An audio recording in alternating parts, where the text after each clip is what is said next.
Hello dear student, अस्सलाम वालेकुम। कैसे हो? ठीक ठाक, उम्मीद है सब खैरियत से होंगे। आज हम एक इम्पॉर्टेंट टॉपिक पर एक्सपेरिमेंट करने जा रहे हैं और वो टॉपिक है रिजोनेंस। रिजोनेंस आपको ऑलरेडी पता है कि रिजोनेंस कैसे कहते हैं। रिजोनेंस वो फेनोमेना है जिसमें जब फोर्स फ्रीक्वेंसी किसी ऑसिलेटिंग सिस्टम की नेचुरल फ्रीक्वेंसी के साथ इक्वल हो जाए या मैच हो जाए तो वहां पे जो ऑसिलेटिंग सिस्टम होता है वो लार्जर एम्पलीट्यूड पे ऑसिलेट करता है, जिसको हम रिजोनेंस फेनोमेना कहते हैं। अब रिजोनेंस में आपके पास दो फ्रीक्वेंसी होते हैं, एक फोर्स फ्रीक्वेंसी होता है और एक नेचुरल फ्रीक्वेंसी होता है। फोर्स फ्रीक्वेंसी कौन सा फ्रीक्वेंसी होता है और नेचुरल फ्रीक्वेंसी कौन सा फ्रीक्वेंसी होता है? रिजोनेंस फेनोमेना में दो ऑसिलेटिंग सिस्टम होते हैं। एक ऑसिलेटिंग सिस्टम को आप ऑसिलेट करते हो और दूसरा ऑसिलेटिंग सिस्टम इस ऑसिलेटिंग सिस्टम की वजह से ऑसिलेट होता है। तो वो ऑसिलेटिंग सिस्टम जिसको हम दूसरे ऑसिलेटिंग सिस्टम को ऑसिलेट करने के लिए इस्तेमाल करते हैं, उस ऑसिलेटिंग सिस्टम को की फ्रीक्वेंसी को फोर्स फ्रीक्वेंसी कहते हैं। और जो दूसरा ऑसिलेटिंग सिस्टम होता है जो कि ऑसिलेट होता है कि पहले ऑसिलेटिंग सिस्टम की वजह से, उसकी फ्रीक्वेंसी को नेचुरल फ्रीक्वेंसी कहते हैं। फॉर एग्जांपल ये सिंपल पेंडुलम मैंने जो है यहाँ पे अटैच किए हुए हैं इस इलास्टिक स्ट्रिंग के साथ।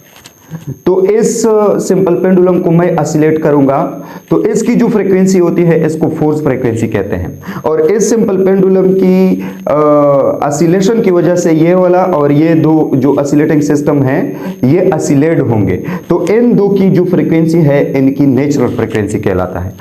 अब अगर आप इस सिंपल पेंडुलम को ऑसिलेट करते हो तो ये फोर्स फ्रीक्वेंसी बनेगा और इन दोनों की नेचुरल फ्रीक्वेंसी बनेगा। अगर इस सिस्टम को आप ऑसिलेट करते हो, इनकी वजह से ये ऑसिलेट होते हैं, तो ये फोर्स फ्रीक्वेंसी बनेगा और ये दो नेचुरल फ्रीक्वेंसी बनेंगे। मतलब कि ये जरूरी नहीं है कि ये वाला फोर्स फ्रीक्वेंसी होगा और ये दोनों नेचुरल फ्रीक्वेंसी होंगे। जो भी आप ऑसिलेट करते हो उसकी फ्रीक्वेंसी को फोर्स फ्रीक्वेंसी कहते हैं और इसकी वजह से जो सिस्टम ऑसिलेट होते हैं उसकी फ्रीक्वेंसी को नेचुरल फ्रीक्वेंसी कहते हैं। अब अगर इस ऑसिलेटिंग सिस्टम की फ्रीक्वेंसी इस ऑसिलेटिंग सिस्टम की फ्रीक्वेंसी के साथ इक्वल या मैच हो जाए तो ये ऑसिलेटिंग सिस्टम जो है ये लार्जर एम्पलीट्यूड मैक्सिमम एम्पलीट्यूड पे ऑसिलेशन करेगा, जिसको हम क्या कहते हैं? रिजोनेंस कहते हैं। रिजोनेंस के दो कंडीशन है, या तो अगर फोर्स फ्रीक्वेंसी नेचुरल फ्रीक्वेंसी के बिल्कुल एग्जैक्ट इक्वल हो जाए, मतलब कि इस ऑसिलेटिंग सिस्टम की फ्रीक्वेंसी इस ऑसिलेटिंग सिस्टम की फ्रीक्वेंसी के साथ बिल्कुल मैच हो जाए, इक्वल हो जाए, तो रिजोनेंस हो जाए और रिजोनेंस फेनोमेना जो है वो अकर होगा। लेकिन अगर इसके अलावा भी कंडीशन है कि अगर फोर्स फ्रीक्वेंसी नेचुरल फ्रीक्वेंसी के डबल हो, फोर्स फ्रीक्वेंसी नेचुरल फ्रीक्वेंसी के ट्रिपल हो, फोर्स फ्रीक्वेंसी नेचुरल फ्रीक्वेंसी के 4 टाइम एंड सो ऑन, तो भी इस फ्रीक्वेंसीज पर भी जो है रिजोनेंस फेनोमेना अकर करेगा।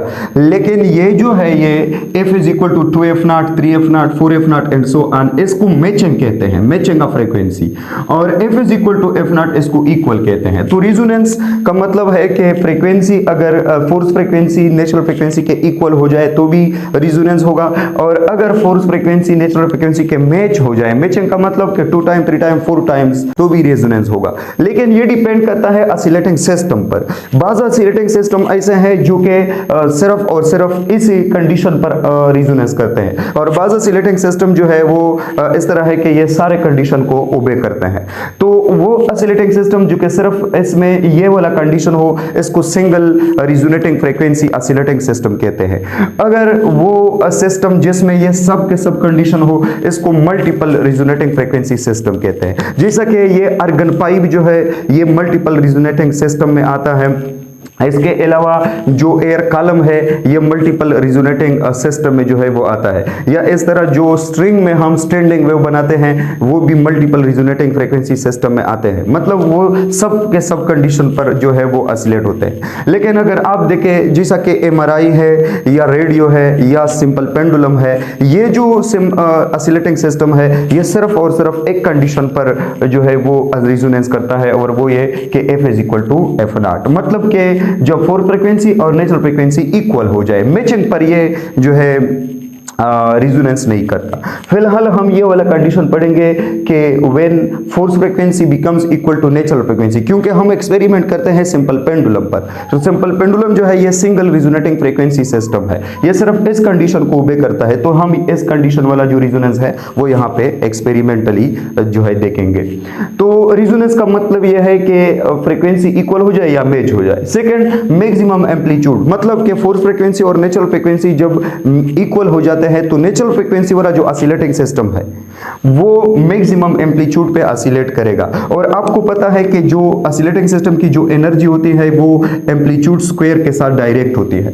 तो मतलब कि अगर वो जो नेचुरल फ्रीक्वेंसी वाला ऑसिलेटिंग सिस्टम है अगर ये मैक्सिमम एम्पलीट्यूड पे ऑसिलेट करता है तो मतलब कि इसके साथ मैक्सिमम एनर्जी है। मैक्सिमम एनर्जी है तो इसका मतलब यह है कि maximum energy or power transfer. मतलब यह है कि ये सिस्टम जो है ये ऑसिलेटिंग सिस्टम जिसको मैं ऑसिलेट कर रहा हूं, जिसकी फोर्स फ्रीक्वेंसी है, ये ऑसिलेटिंग सिस्टम इस ऑसिलेटिंग सिस्टम को मैक्सिमम एनर्जी या मैक्सिमम पावर कब ट्रांसफर कर सकता है, जब ये इन दोनों के दरमियान क्या हो, रिजोनेंस हो। तो रिजोनेंस की कंडीशन सिंपल पेंडुलम में यह है कि अगर इसकी फ्रीक्वेंसी और इसकी फ्रीक्वेंसी क्या हो, सेम हो, इक्वल हो। अब सिंपल पेंडुलम में जो रिजोनेंस है आपको पता है कि सिंपल पेंडुलम की जो फ्रीक्वेंसी है वो 1/2 पाई g/l स्क्वायर रूट के बराबर है। तो यहां पे आप देख सकते हैं कि f is directly proportional to g square root and f is inversely proportional to 1/l square root या l square root। तो यहाँ पे frequency of the simple pendulum l square root के साथ इनवर्स है और frequency of simple pendulum g square root के साथ डायरेक्ट है। अब अगर हम इस तरह दो सिंपल पेंडुलम लेते हैं जिसकी लेंथ सेम हो, जिनकी दोनों की लेंथ जो है वो सेम हो, तो इन दोनों के जो फ्रीक्वेंसी है वो सेम रहेगा, क्योंकि 2 पाई तो कांस्टेंट है और यहाँ पे एक जगह पे मैं एक्सपेरिमेंट कर रहा हूँ तो सब सिंपल पेंडुलम, तीनों सिंपल पेंडुलम के लिए g की वैल्यू कांस्टेंट है, ऑलरेडी सेम है। अब डिपेंड करता है लेंथ पर। अगर दो सिंपल पेंडुलम की लेंथ सेम है तो मतलब कि दोनों सिंपल पेंडुलम की फ्रीक्वेंसी सेम है तो इनमें रिजोनेंस रहेगा। अगर ये लेंथ सेम नहीं है तो रिजोनेंस नहीं होगा। अब आते हैं एक्सपेरिमेंट पर। ये मैंने 3 सिंपल पेंडुलम लिए हुए हैं और इन 3 सिंपल पेंडुलम में ये वाला मैंने फोर्स फ्रीक्वेंसी वाला सिंपल पेंडुलम सेलेक्ट किया हुआ है, मतलब कि इसकी लेंथ को मैं इंक्रीज और डिक्रीज कर सकता हूँ। ये देखिए इसकी लेंथ जो है ये इसके बराबर है, simple pendulum of this simple pendulum के बराबर है। अगर मैं इसको यहाँ पे इस तरह अटैच कर लो तो सारी इस तरह नहीं बल्कि इस तरह अटैच कर लो तो ये सिंपल पेंडुलम, इस सिंपल पेंडुलम की लेंथ इसके बराबर हो जाएगी। तो मतलब कि हम जो है यहाँ पे बिलतरतीब पहले इसके साथ रिजोनेंस इसकी करेंगे और फिर इसके साथ करेंगे। तो अब देखते हैं कि ये रिजोनेंस कैसे होता है। अब देखिए ये सिंपल पेंडुलम जो है इस सिंपल पेंडुलम की इसके साथ लेंथ सेम है लेकिन इसके साथ लेंथ सेम नहीं है, तो मतलब कि इन दोनों की फ्रीक्वेंसी जो है वो सेम है। अब हम देखेंगे कि क्या ये सिंपल पेंडुलम इसको ज्यादा एनर्जी ट्रांसफर कर सकता है या ट्रांसफर नहीं कर सकता, मतलब कि इस सिंपल पेंडुलम के साथ ये वाला मैक्सिमम एम्पलीट्यूड पे ऑसिलेट करेगा या नहीं करेगा। तो यहाँ पे देखे मैं इस सिंपल पेंडुलम को ऑसिलेट करता हूँ और इन दोनों को आप देख सकते हैं।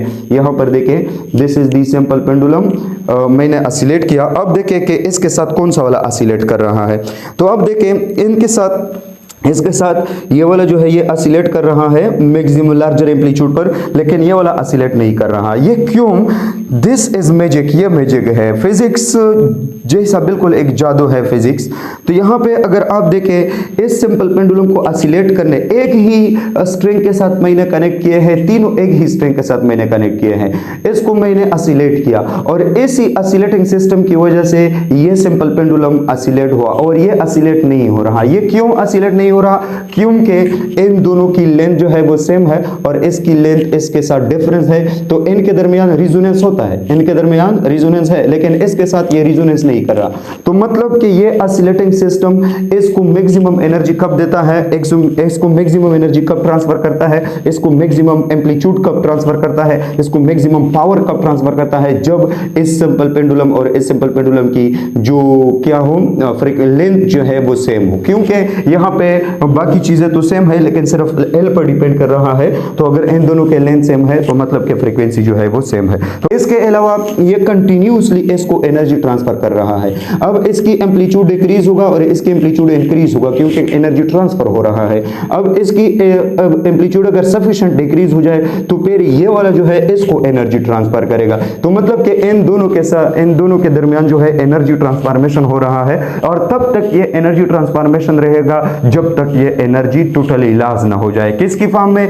एयर रेजिस्टिव फोर्स की वजह से या फ्रिक्शन फोर्स की वजह से। अगर ये एयर रेजिस्टिव और फ्रिक्शन फोर्स नहीं होता तो ये continuously for the infinite time ये ऑसिलेट करते, जिसको हम फ्री ऑसिलेशन कहते हैं। और फ्री ऑसिलेशन पर भी हम एक एक्सपेरिमेंट बनाएंगे। अब देखें मैंने क्या किया, मैंने इसकी जो लेंथ है इसको डिक्रीज किया, मतलब कि इसकी लेंथ इसके बराबर कर दिया। मतलब कि अब इसकी फ्रीक्वेंसी इसके साथ सेम होगा और इसके साथ डिफरेंट होगा। मतलब कि इन दोनों के दरमियान अब रिजोनेंस होगा और इनके दरमियान रिजोनेंस नहीं होगा। मतलब कि ये वाला जो है ये इसको ज़्यादा एनर्जी ट्रांसफर करेगा, ज़्यादा पावर ट्रांसफर करेगा, ज़्यादा एम्पलीट्यूड ट्रांसफर करेगा एज कम्पेयर टू दिस, क्योंकि अब इन दोनों के दरमियान इन दोनों के जो लेंथ है वो सेम है, इन दोनों के जो फ्रीक्वेंसीज है वो सेम है, इन दोनों के दरमियान रिजोनेंस रहेगा। अब देखिए मैं इसको ऑसिलेट करता हूं तो आप देख सकते हैं, अगर मैं इसको ऑसिलेट कर लो तो अब देखिए कि कौन सा वाला जो है इसके साथ ऑसिलेशन शो करता है। अब देखिए ये वाला जो है शॉर्टर लेंथ वाला जो सिंपल पेंडुलम है इसको देखे लार्जर एम्पलीट्यूड के साथ इसके साथ ऑसिलेट कर रहा है और ये वाला ऑसिलेट नहीं हो रहा। तो इसका मतलब यह है कि आप जब भी रिजोनेंस करते हो तो रिजोनेंस में कंडीशन यह है कि आपके पास जो फोर्स फ्रीक्वेंसी है, मैंने पहले बता दिया फोर्स फ्रीक्वेंसी कौन सा होता है, जिस सिस्टम को आप ऑसिलेट करते हो उसकी फ्रीक्वेंसी फोर्स फ्रीक्वेंसी होता है। और जिस सिस्टम जो है जो आप इसको ऑसिलेट करते हो किसी दूसरे सिस्टम को ऑसिलेट करने के लिए, वो दूसरा सिस्टम जो होता है उसकी फ्रीक्वेंसी को नेचुरल फ्रीक्वेंसी कहते हैं। अब अगर इसकी फ्रीक्वेंसी इसके साथ बराबर है तो अब देखें ये वाला ऑसिलेट नहीं कर रहा और ये दो जो है वो लार्जर एम्पलीट्यूड पे ऑसिलेट कर रहे हैं। तो अब इन दोनों के दरमियान जो है वो क्या है, रिजोनेंस है। अब अगर आप देखें तो मैंने क्या किया, मैंने इसकी जो लेंथ है वो इसके मुकाबले में कम कर दिया और इसके मुकाबले में ज़्यादा, थोड़ा सा ज़्यादा है। मतलब कि ये इस सिंपल पेंडुलम की लेंथ जो है न तो इस सिंपल पेंडुलम के बराबर है और न इस सिंपल पेंडुलम के बराबर है। अब मगर अगर मैं इसको ऑसिलेट करूं तो इस सिंपल पेंडुलम के ऑसिलेटिंग की वजह से ये दो सिंपल पेंडुलम जो है ऑसिलेट नहीं होंगे, क्योंकि यहाँ पे रिजोनेंस फेनोमेना जो है वो अकर नहीं हो रहा। अब देखते हैं कि क्या ऐसा होता है या नहीं। तो अब देखें मैंने इसको जो है वो ऑसिलेट किया तो इसकी ऑसिलेशन की वजह से ये देखें एक कोई भी जो है सिंपल पेंडुलम इसकी ऑसिलेशन की वजह से जो है वो ऑसिलेट नहीं हो रहा, ये थोड़ा सा ऑसिलेट हो रहा है लेकिन फिर भी ऐसा ऑसिलेशन नहीं है जो पहले जैसा ऑसिलेशन था।